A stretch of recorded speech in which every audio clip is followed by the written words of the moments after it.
This is a disclaimer for the broadcast. Remember to be mindful on and off the broadcast. Opinions spoken on the broadcast are solely the speakers and not IDEPIs. Sensitive topics may be covered on the broadcast, including, but not limited to, violence, abuse, suicide, and mental health. This broadcast is meant as a learning opportunity for everyone involved. Thank you, and please enjoy the broadcast.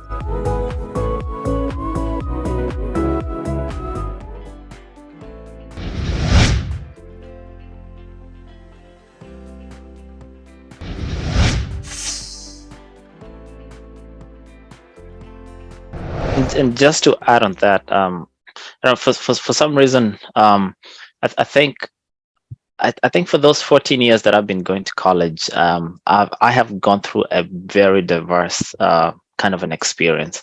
So when you talk about, just, being able to earn without even having a college degree or a bachelor's degree, for me, that actually the job that I do now, I got that job before I got my bachelor's. And my bachelor's really has nothing to do with it. I mean, it kind of complements it. It gives me a different, a different kind of, view and all that. I'm able to troubleshoot things differently, but it really has nothing to do with it. I got that position while I was still going to school.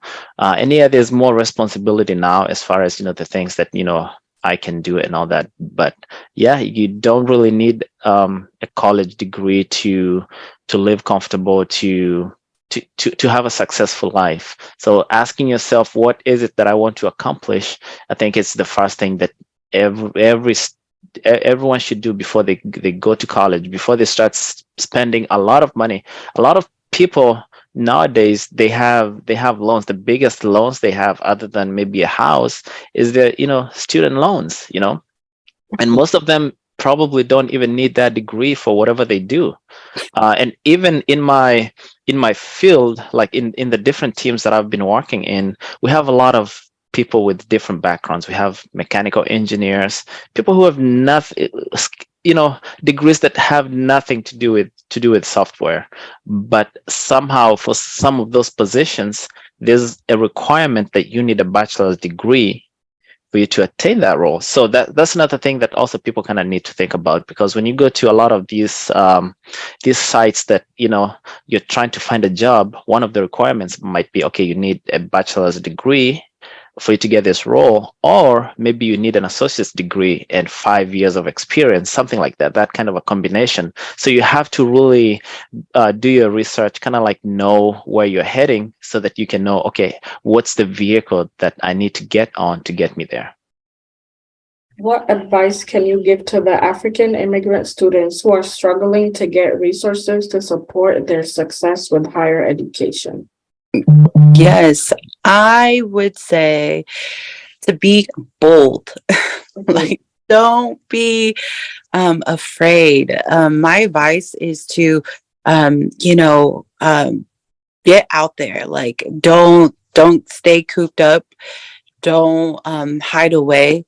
That like, don't just be isolated. I feel like that is one big mistake, not just for like African immigrants only, but like anybody, period. Like, we all should be, making mistakes, like going out there and just at least giving it a shot. Like, you never know what you can come across and who you will meet, and what doors will be open if you just put on a smile on your face and go out there and say hi, look at people, start strike up a conversation, do your best every day, and just know that you're valuable, that you shouldn't hide your talent, your gift, your whatever, your smile, your eye contact, just going out and saying hi to somebody and starting there, being a friend. Like, be very, very bold, as as much as possible. Absolutely. And one other thing that I can add to that is, it's great to look at, the other immigrants who have come to this country. What have they done? What path did they use? I do have different friends who are here on different basis. I do have some H1 people with H1 kind of visas, and I believe, like, when I was going to college, I went to a college that has a lot of international students. A lot of students from, especially, Asian countries, and a lot of them, they kind of face this dilemma of, okay, yeah, I'm taking this program, especially for aerospace engineering. They do have a lot of restrictions, onto based on the places that these people can work because of citizenship, because most of these companies hold defense contracts, and for those contracts you would have to have a security clearance, which needs citizenship. And I remember in one of the colleges that I went to back in 2013, they actually made me change my major from aerospace systems engineering to mechanical engineering, but then to do my electives in aerospace. And the reason for that is because one of the requirements to graduate from that school was to do an internship.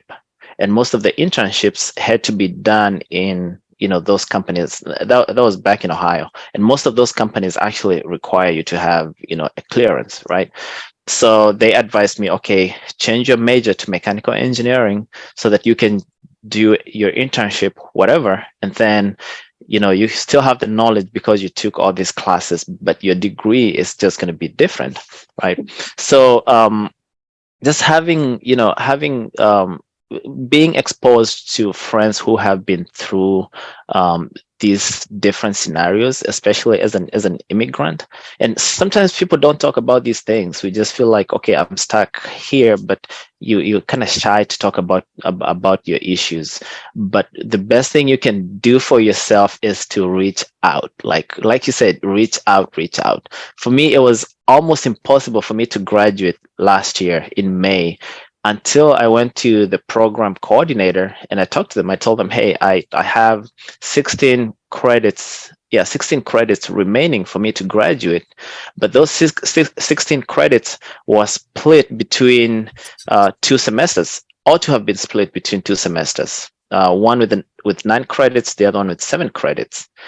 So that means I had to take off the whole summer and then come back in the fall just to finish the other 7. And I had a lot of family issues going on back then. So I went to the program coordinator and I told him, hey, look, this is my situation. I need you to allow me to take these courses together. It was very challenging because you're taking classes together with their prerequisites. And these are both 400 level classes.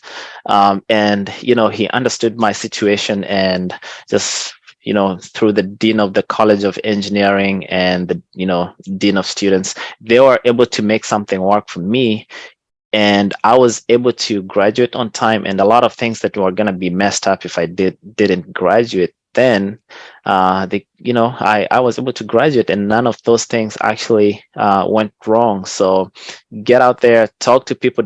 Don't be afraid. Whatever issue you have, just get out there and talk to people. It's okay to ask for help. And especially I feel like young men, especially, they don't like to ask for help. So we're the biggest culprits when it comes to shelving ourselves and not talking about what issues we're actually going through. Yeah. Wow. Like, also, just to add on with that, like, just the reaching out, being a part of a DEPI. Right. So, like, you're building community. When you're building community, you find yourself more in those environments where people know who you are. You show up, you're being held accountable. You can reach out and tell your story. You can hear other people's stories, all in something that's positive, something that's like selfless, right? With community service that you guys are just being exposed to.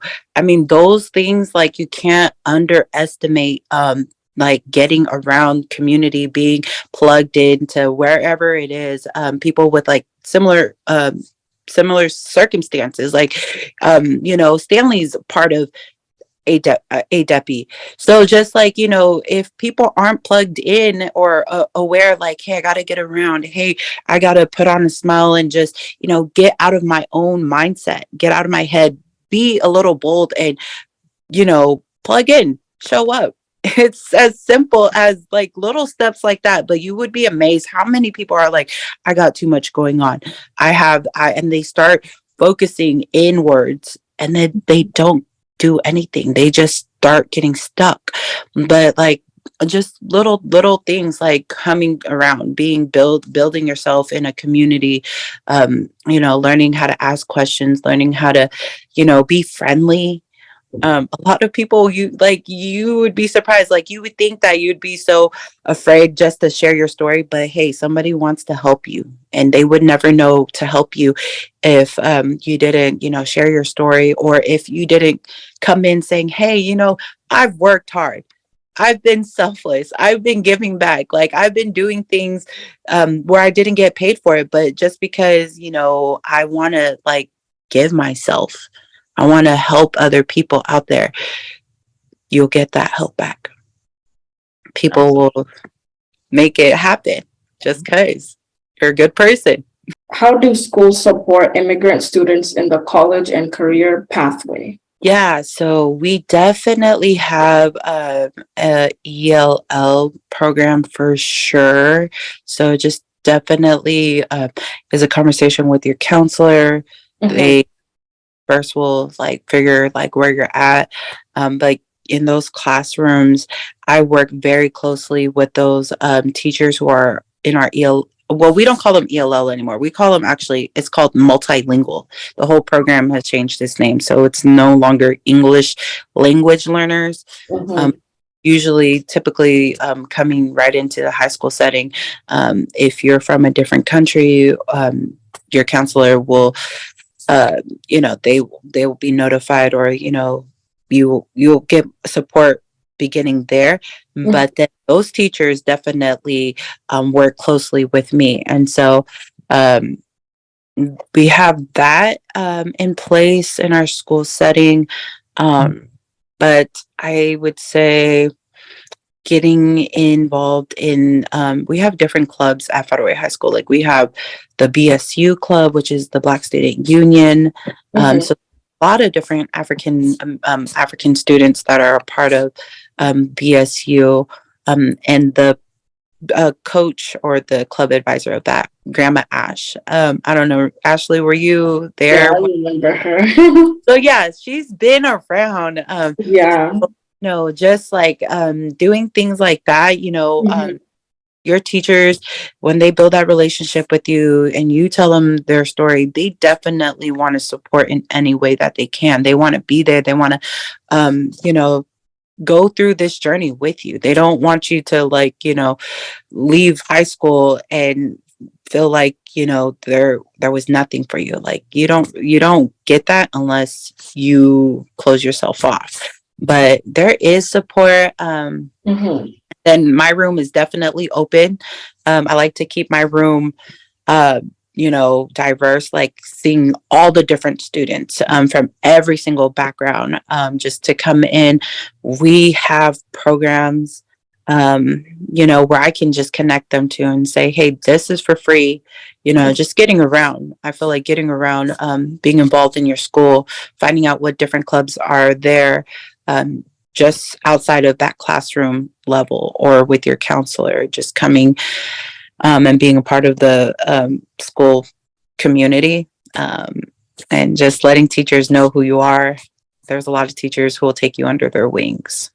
So I hope that helps. Also, I can add on to that. Mhm. So for me, I've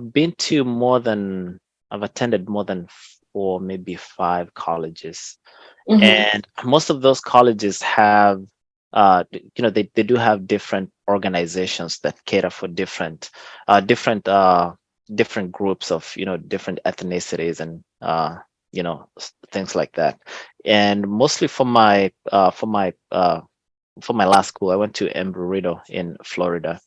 Mhm. They're very big on you know, the engineering organizations, like there's NASB, which is the National Society of Black Engineers, and they're very, very, very active for that school.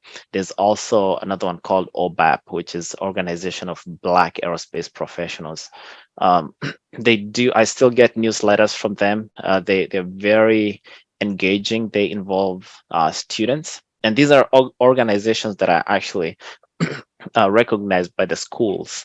So they do have a lot of things going on. They connect students with jobs after school. They try to have like I know NASB had some competitions Mhm. a while ago. That was after I left, and also most of these schools do have like an international programs office whereby, and I know these are not really immigrants, but most of them eventually end up becoming immigrants, but they do have options for they guide you on issues to do with employment after school, which I think it's called OPT, optional something training, which you do that for 1 year.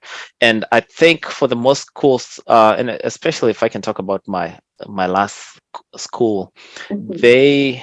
the career office actually caters for people with such needs, with immigration needs. Like if you are an international student, they will try to connect you with employers that actually do OPTs, employers that do that kind of lead to H1 employment. So things like that.